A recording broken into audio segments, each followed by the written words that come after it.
Assalamualaikum warahmatullahi wabarakatuh. Salam sejahtera untuk kita semua. Perkenalkan, saya Randa Anggaristia, Magister Pendidikan dengan nomor induk dosen nasional 0809039204. Saya merupakan dosen tetap yayasan pada program studi Pendidikan Bahasa dan Sastra Indonesia, Fakultas Keguruan dan Ilmu Pendidikan, Universitas Qamarul Huda Badarudin Baru sejak 1 September 2019. Selama menjadi dosen, salah satu mata kuliah yang saya ampuh adalah mata kuliah apresiasi prosa fiksi. Mata kuliah apresiasi prosa fiksi merupakan mata kuliah wajib yang harus ditempuh oleh mahasiswa program studi Pendidikan Bahasa dan Sastra Indonesia semester 3 yang memiliki bobot 3 SKS dengan rincian 2 SKS teori dan 1 SKS praktik. Tujuan mata kuliah apresiasi prosa fiksi adalah memberikan pemahaman kepada mahasiswa tentang konsep apresiasi prosa fiksi serta beberapa pendekatan yang dapat digunakan untuk mengapresiasi teks prosa fiksi. Adapun capaian pembelajaran mata kuliah ini: pertama, mahasiswa mampu memahami konsep apresiasi prosa fiksi dengan bertanggung jawab, mahasiswa mampu memahami unsur prosa fiksi, mahasiswa mampu mengaplikasikan teori mutakhir dalam apresiasi prosa fiksi, serta mahasiswa mampu mengaplikasikan teori interdisipliner dalam apresiasi prosa fiksi. Dalam video pembelajaran nanti akan menunjukkan tahapan kegiatan perkuliahan, mulai dari kegiatan pendahuluan, penyajian, dan penutup perkuliahan pada pertemuan ke-7. Dengan JPMK, mahasiswa mampu memahami unsur prosa fiksi. Kemudian sub-JPMK, mahasiswa mampu mengklasifikasikan unsur dalam prosa fiksi. Indikator perkuliahan, ketepatan dalam mengklasifikasikan unsur prosa fiksi. Tujuan pembelajaran: pertama, setelah mengikuti proses perkuliahan, mahasiswa mampu mengklasifikasikan unsur prosa fiksi, mahasiswa mampu menjelaskan konsep dan unsur intrinsik prosa fiksi, serta mahasiswa mampu menjelaskan konsep dan unsur ekstrinsik prosa fiksi. Pokok pembahasan unsur prosa fiksi, kemudian pokok pembahasan unsur intrinsik dan unsur ekstrinsik.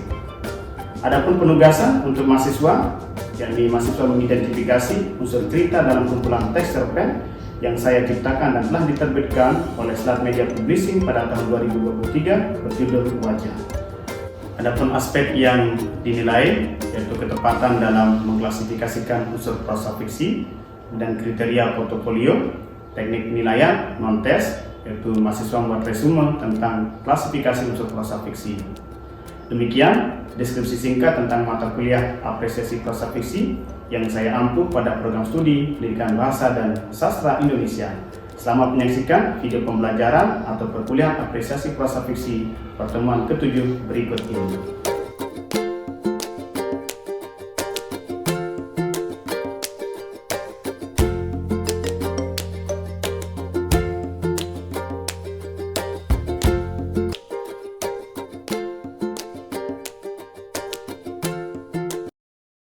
Baik, selamat pagi teman-teman sekalian yang saya banggakan.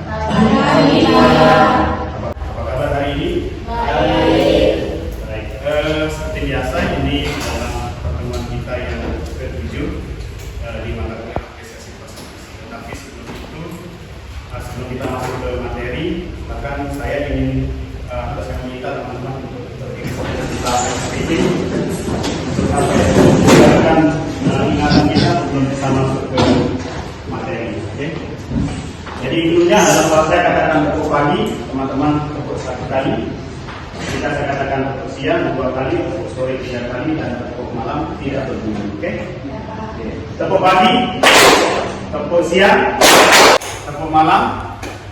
Oke, belum tepuk sekali lagi. Tepuk pagi, tepuk siang, tepuk sore, tepuk malam. Silakan duduk kembali. Pertama kita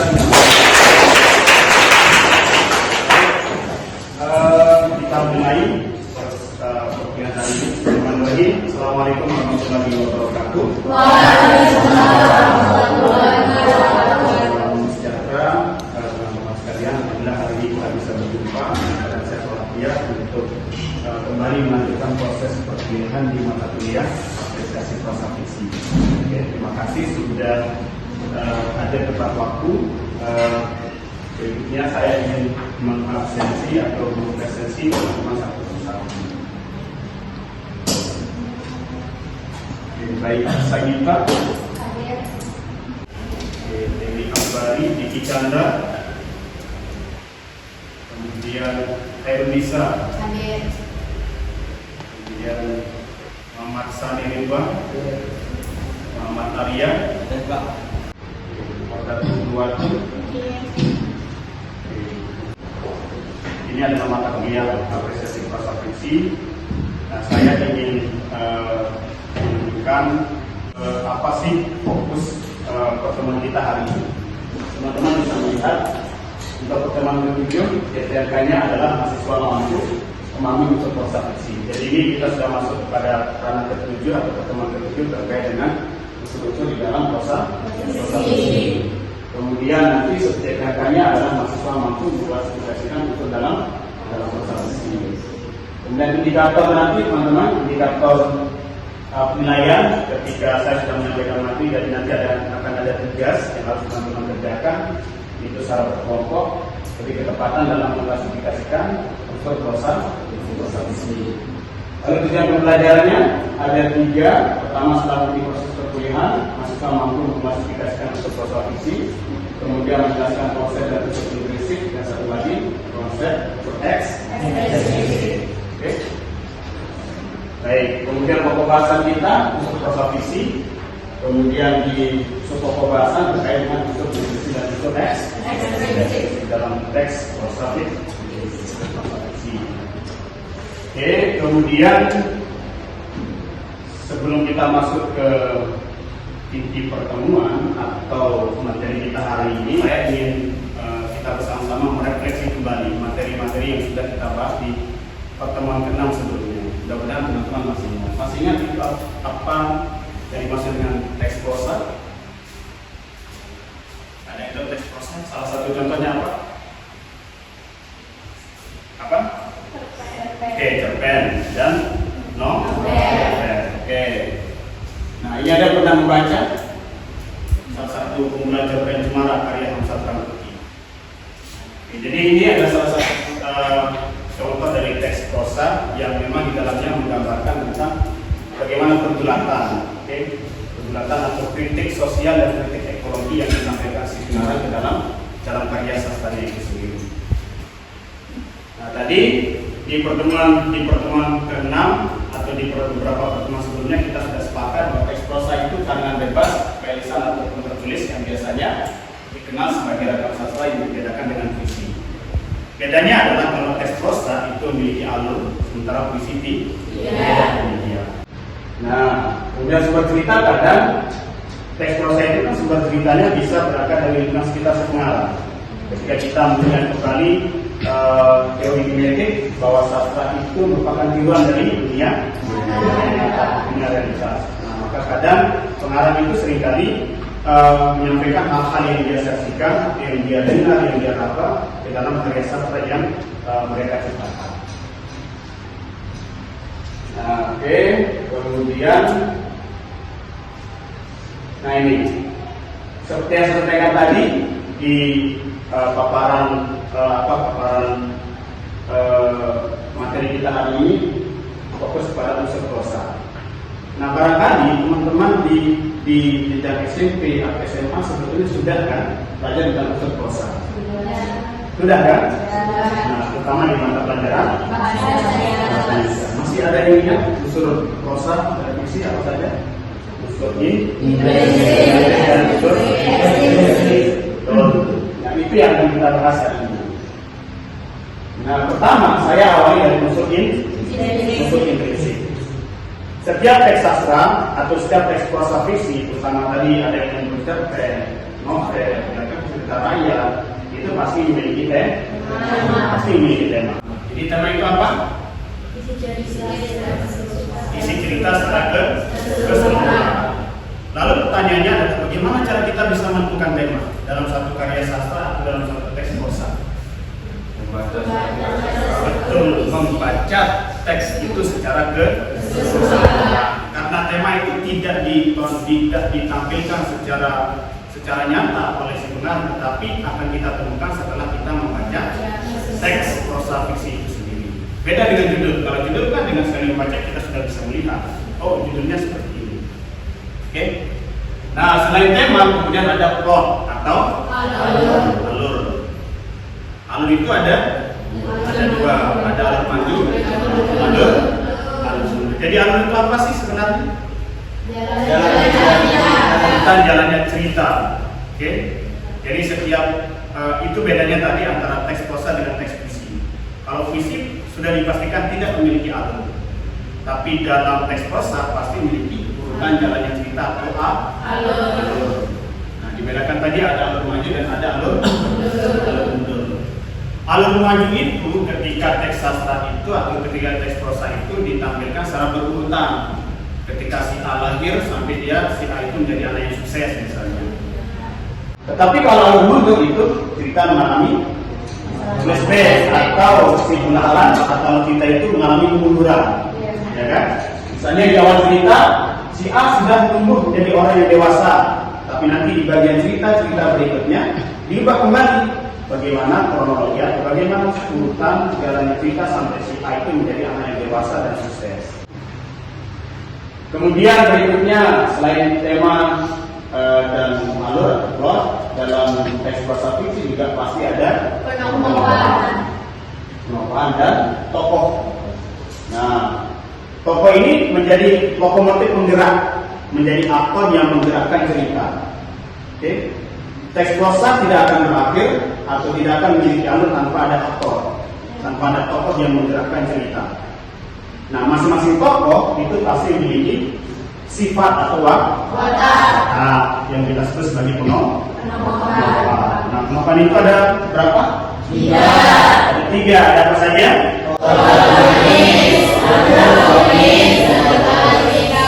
Tokoh protagonis, tokoh antagonis, dan tokoh cerita. Jadi ada tokoh yang berkarakter baik, ini biasanya menjadi tokoh utama. Ada juga tokoh antagonis, tokoh yang buruk atau seringkali bertolak belakang dengan tokoh protagonis. Lalu ada tokoh protagonis, tokoh sampingan atau tokoh yang memang menjadi pelengkap di dalam cerita. Nah, dalam perkembangannya juga tokoh kadang memiliki watak yang dinamis dan statis. Tokoh dinamis itu tokoh yang dari awal sampai akhir itu dia berubah-ubah. Di awal kadang baik, nanti tiba-tiba di akhir akan menjadi tokoh yang buruk atau tokoh jahat. Sementara kalau tokoh statis wataknya tetap itu saja dari awal sampai akhir, tidak mengalami perubahan apapun. Oke, nah, jadi ingat jadi ada penokohan dan ada tokoh. Lalu setting ini kaitannya dengan latar. Ada ada apa saja? Tempat, latar waktu dan latar suasana. Nah, latar tempat ini kaitannya dengan di mana peristiwa itu terjadi. Kemudian kalau latar waktu berkaitan dengan kapan, kapan peristiwa itu terjadi. Kalau latar suasana berkaitan dengan bagaimana kondisi dalam cerita. Misalnya ini, segera dia dibawa ke kamar yang istimewa untuk ukuran rumah sakit Jatiwangi.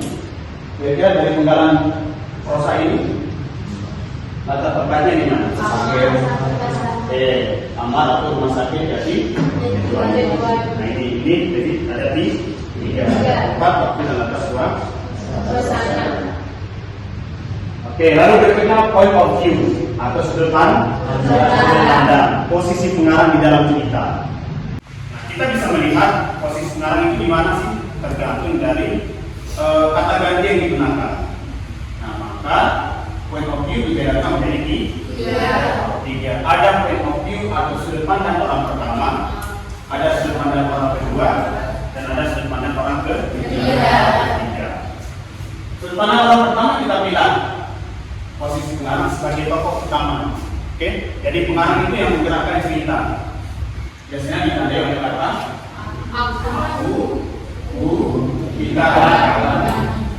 Sebagai contoh, aku menyusuri hutan bakau yang konon kata orang sana banyak buaya dan ular piton. Oke, jadi ada penggunaan kata apa di situ? Aku. Ada kata aku.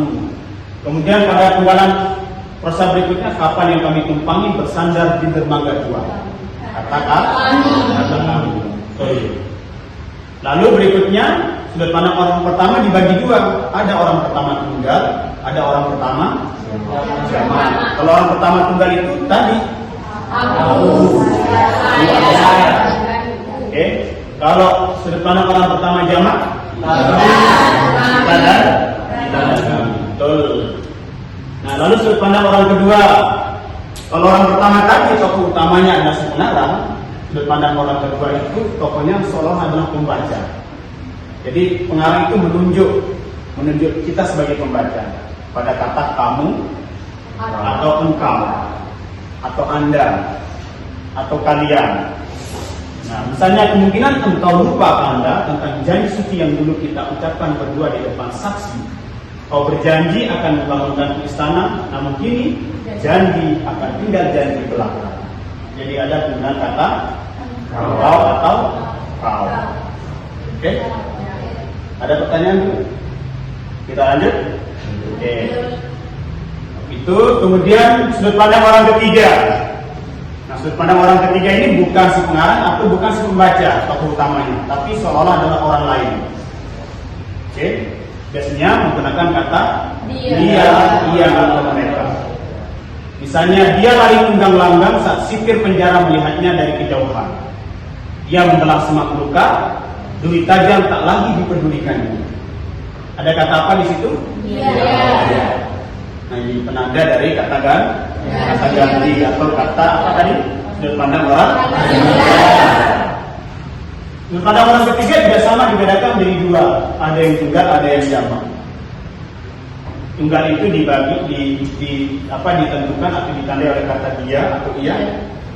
Kalau sudut pandang orang ketiga, jamak itu mereka. Terakhir, amanah. Amanat ini adalah pesan yang disampaikan pengarang melalui cerita. Setiap karya sastra atau setiap teks prosa, fiksi, cerpen novel atau cerita rakyat itu pasti memiliki amanat. Sehingga di pertemuan sebelumnya kita sudah membahas bahwa kenapa sastra dianggap sebagai media yang mampu memberikan pelajaran hidup bagi pembaca. Karena tadi setiap karya sastra, setiap prosa pasti memiliki amanat. Pesan yang barangkali bisa menjadi pedoman hidup bagi kita sebagai pembaca. Oke? Betul. Nah, oke. Ada pertanyaan dulu? Silakan. Mungkin 2 orang saja. Silakan bertanya kira-kira. Sri Mulyani, ada mau ditanyakan? Oke, ya, silakan Sofia. Apakah di dalam puisi itu juga memiliki unsur intuisi? Kalau ada, apa perbedaannya? Oke. Baik, terima kasih. Jadi sebetulnya antara teks puisi ataupun teks prosa puisi itu memiliki kesamaan dan perbedaan. Perbedaannya tadi ketika kita bicara masalah teks prosa fiksi itu tandanya memiliki alur cerita. Jadi ada tokoh dan ada urutan jalannya peristiwa. Sementara dalam puisi tidak demikian. Tetapi antara puisi dan teks prosa fiksi memiliki juga sama-sama memiliki unsur. Ada unsur batin dan unsur fisiknya. Oke. Kalau unsur batin puisi tidak lagi bicara masalah apa tadi? Ada ini alur, kemudian ada tokoh. Oke. Tapi kalau dalam puisi sudah diganti dengan ada nada, kemudian ada tema, kemudian apalagi tema dan sebagainya. Nah, di situ perbedaan antara teks prosa fiksi dengan teks puisi. Tapi keduanya memiliki persamaan, sama-sama bersifat imajinatif. Kadang-kadang berangkat dari khayalan imajinasi seorang pengarang. Tapi kalau bicara masalah unsur fisik dan unsur batinnya, keduanya memiliki unsur yang sama. Cuma tadi ketika bicara masalah teks puisi tidak punya tokoh pengokohan. Okay? Tidak ada alur maju, tidak ada alur mundur. Berbeda hanya dengan teks prosa fiksi. Itu sih perbedaan antara teks puisi dengan teks prosa fiksi, terutama bicara masalah cerpen novel dan kisah. Itu saja. Ya. Oke. Ada lagi? Oke, kalau tidak ada kita lanjut. Nah ini teman-teman, perbedaan cerpen dan novel. Unsurnya sama. Oke. Unsur cerpen dan novel sama. Mulai dari tema, kemudian tokoh, pengokohan, sudut pandang, sampai tadi amanat. Cerpen dan novel sama, tetapi perbedaannya terletak pada pertama misalnya tokoh dalam cerpen itu lebih minim, lebih sedikit. Pasti Yang pastinya hanya satu dua, jadi ada nanti tokoh sentral dan ada tokoh yang sifatnya antagonis. Tapi dalam novel kadang pengarang itu menampilkan tokoh yang lebih banyak. Nah, lalu dalam cerpen itu alurnya lebih singkat, alurnya lebih singkat. Atau barangkali menggunakan satu jenis alur, apakah alur maju atau alur mundur. Jarang kita bisa menemukan teks cerpen yang memiliki alur ganda atau menggunakan dua jenis alur, baik alur maju maupun alur mundur. Oke.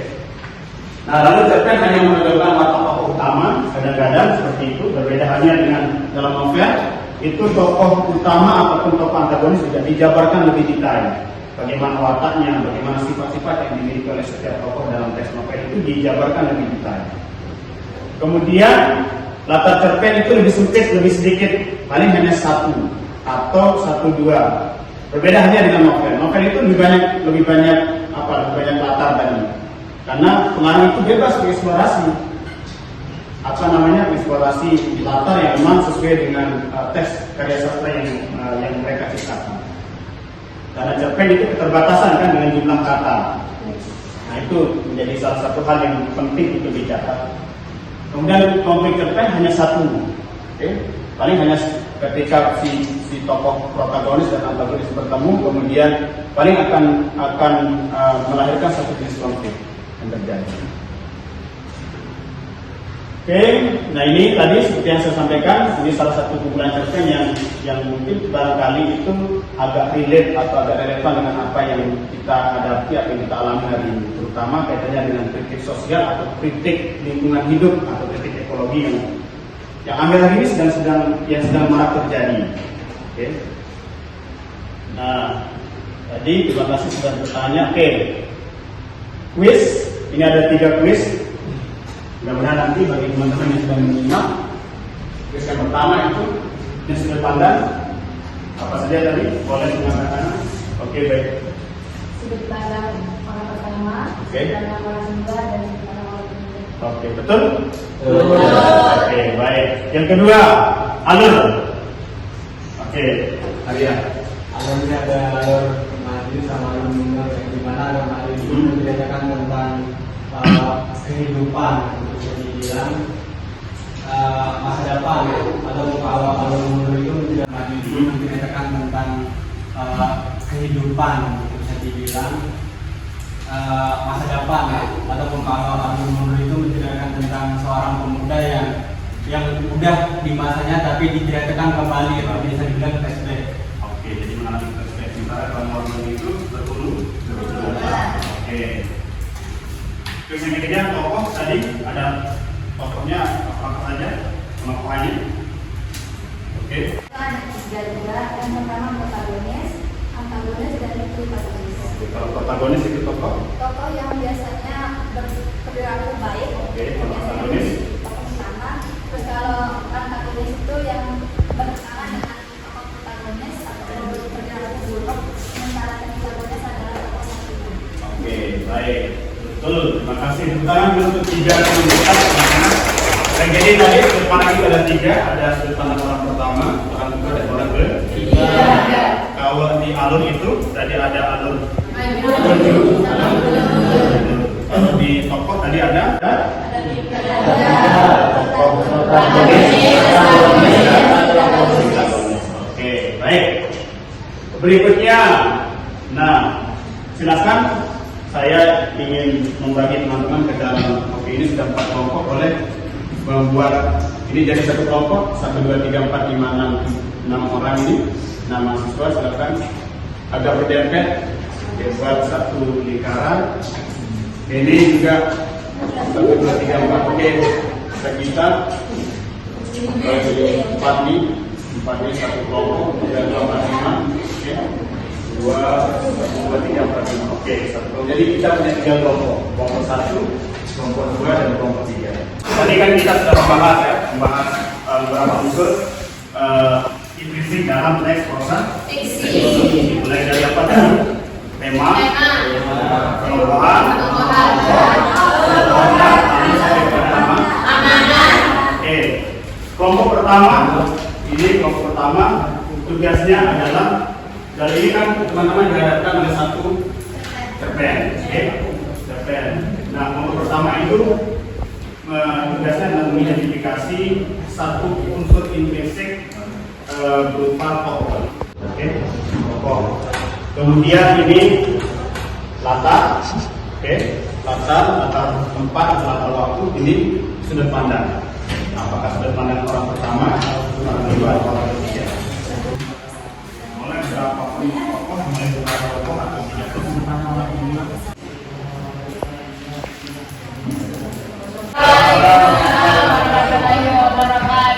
Kebetulan dan tugas ini kami dari kelompok 3 mendapatkan cerpen di mana yang judulnya adalah Misteri Pohon Gaharu dan kita adalah sudut pandang. Nah, di dalam salah satu cerpen atau teks ini saya mendapatkan sudut pandang orang pertama yang contohnya adalah aku sudah katakan dari jauh hari tentang pohon gaharu itu. Mak Kangkong, seorang tokoh adat di kampung itu berkata lirik pada warga yang berkumpul di antara batang pohon gaharu. Oke, tadi dalam cerpen Misteri Pohon Gaharu menggunakan sudut pandang orang pertama Pak? Aku itu termasuk sudut pandang orang pertama tuh. Oke, tepuk tangan untuk kelompok 3. Ada lembaran. Di sini ada beberapa tokoh yang kami temui. Salah satunya itu suaminya, terus Neremo sebagai istri dari suami tersebut, dan yang terakhir itu dokter. Oke, ada dokter, ada suami, ada. Oke, Kelompok 1 untuk tokoh protagonisnya, apakah si dokter itu menceritakan tentang wataknya yang agak buruk atau baik atau gimana? Baik, di sini tidak ada watak yang terdapat dalam tokoh tersebut, cuma untuk melayani dari sang suami Neremo. Dari protagonis. Ya, Oke, jadi dia ada tokoh pengganggu. Sampingan. Oke, baik, silakan kembali kelompok 1. Tepuk tangan dulu untuk kelompok 1. Tegang ya, karena emosi. Kemudian ada suara di Oke. suasana di juga. Oke. Kemudian yang terakhir ada latar waktu. Di sini lebih sering ditampilkan waktu siang itu. Oke, baik. Jadi ada latar waktu, latar tempat, dan latar suara. Jadi latar tempat tadi cukup banyak ya, Texas, kemudian perbedaan dan beberapa layer. Tadi jadi dari hasil identifikasi teman-teman itu menunjukkan bahwa ternyata setiap karya sastra, setiap teks prosa, terutama itu kan memiliki keragaman unsur ya, baik dari sudut pandang, kemudian dari latar tempat, waktu, latar suasana, sampai tokoh itu memiliki keragaman yang memang menggambarkan bagaimana perasaan berisi pengarang ketika sedang menciptakan sebuah karya sastra itu sendiri. Oke? Nanti sebagai sebagai penguatan atau memperkuat pemahaman teman-teman di pertemuan berikutnya, silakan teman-teman punya tugas untuk memfasilitasi tentang salah satu teks prosa yang dibaca. Kemudian teman-teman menemukan unsur dalam teks prosa itu sendiri. Boleh teman-teman mengambil teks cerpen ataupun teks novel. Oke, tergantung dari mana kira-kira yang memang teman-teman minati. Oke, itu nanti akan dipresentasikan di pertemuan berikutnya minggu depan. Oke, baik, itu saja barangkali. Jadi dari apa yang sudah kita bahas bersama-sama tadi terlihat bahwa unsur intrinsik teks prosa itu baik cerpen novel itu pertama ada tema, ada tema, kemudian ada sudut pandang, ada penokohan, kemudian ada latar, sudut pandang atau point of view. Nah, itu yang membedakan antara teks cerpen, teks novel dengan teks puisi. Kalau teks puisi tidak bisa kita temukan alur atau urutan jalannya peristiwa. Sementara dalam teks prosa seperti cerpen novel, hal demikian itu wajib ada. Oke. Baik, sekali lagi terima kasih untuk pertemuan hari ini dan kita akan berjumpa di pertemuan ke-8 minggu depan. Sekali lagi terima kasih. Saya tutup pertemuan hari ini. Mudah-mudahan apa yang sudah kita pelajari dapat bermanfaat dan dapat kita pahami bersama-sama. Terus, wabillahi taufiq wal hidayah.